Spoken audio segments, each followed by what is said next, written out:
news, sports, your community, and what's happening in the world, putting Falcons first. Thanks for joining us today. I'm Kylie Hoover. And I'm Ava Valencia. Things have been busy at FHS. Coming up on FHS News, we have many beginning of the school year activities to share with you. On Monday, August 13th, the high school held its annual freshman orientation, an evening where freshman students and parents are invited to learn more about high school life, receive class schedules, meet teachers, and talk with Mr. Trey about school rules and handbook changes. Meet the Falcons was held following freshman orientation on the 13th. A large crowd turned out to meet the fall sports athletes and coaches for both CMS and FHS.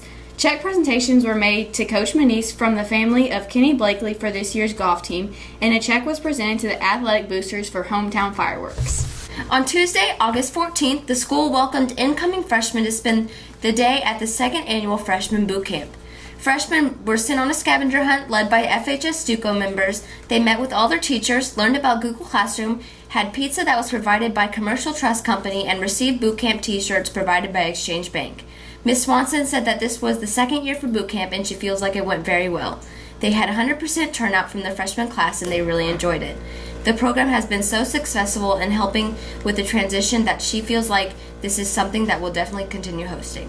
Be sure to follow our school social media pages on Twitter, Instagram, and Facebook for announcements and school activities happening. Need an after-school space to study? The Howard County Library is offering a great after-school homework hub. The homework hub will be available Wednesday through Friday from 3 to 6. Homecoming t-shirts are on sale in the library. Money and order forms are due September 7th. The high school has some new faces in the classrooms this year. Our team hit the halls to interview the new teachers, and here's what we learned about them. What made you want to be a teacher? I wanted to be a teacher because I love working with high schoolers and little kids. Growing up, I always got really involved in agriculture, and I loved telling people what ag was all about. And so this is the perfect job for that. If you weren't a teacher, what would you be? If I wasn't a teacher, I'd probably want to be something in journalism, probably ag journalism, work for the Brownfield Network or something like that. If you're a new addition to a crayon box, what color would you be and why? I would probably be a yellow or some type of yellow, I don't know, FFA yellow, gold, because it's just bright, it makes people happy, and keeps everything positive. How many years have you been teaching? This will be my 22nd year. What is your personal definition of success? Being able to meet the goals that I set out for myself in life. This is my 12th year teaching. If you weren't a teacher or a basketball coach, what would you be? Wow. A dinosaur? What were you like in high school? A lot of things. Popular, funny, handsome. Oh no, I wasn't any of that.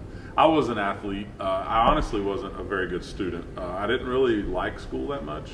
I kind of wanted to play sports. I was going to go to the NFL or the NBA. Thought about probably being an Olympic athlete too, but none of those things really panned out. So, no, I think I was just a loyal teammate. How many years have you been teaching? Total, let's see, 7, not great at math. So 5 years with 7th graders with English, and then I went to MACC for a year and taught Comp 1 and Comp 2, and now I'm here at Fayette. What made you want to be a teacher? Teaching is a profession I fell into. Honestly, I really liked English in school, and I just followed that through college and eventually took one of those free career tests. And once again, even in college and high school, they told me that I would be a good teacher. So I went that route and kind of fell into it, but I fell in the right place. What do you think about when you're alone in the car?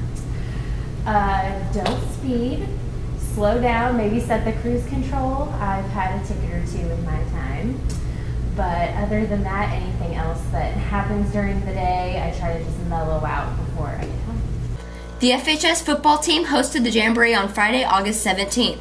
Fayette, Harrisburg, North Callaway, and Slater participated in this year's Jamboree.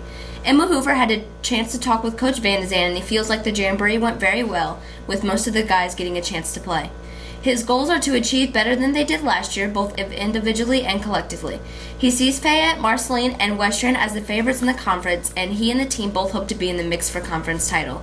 Fayette played Carrollton on August 24th, winning 34-0. The softball team opened their season with the Jamboree on Tuesday, August 21st at Harrisburg. Their first tournament of the season was in Boonville on August 25th, losing 2 games and winning 1. According to Coach James, the Jamboree went well. They went 1-1. The team played solid defense and showed us what we needed to work on. He said they have a lot of young players, but the outlook of the season is positive right now. That's all for today. Be sure to join us again in September for all the school news and information, as well as some new and exciting segments. Putting Falcons first. Thanks for joining us today. I'm Kylie Hoover. And I'm Ava Valencia. Have a great day.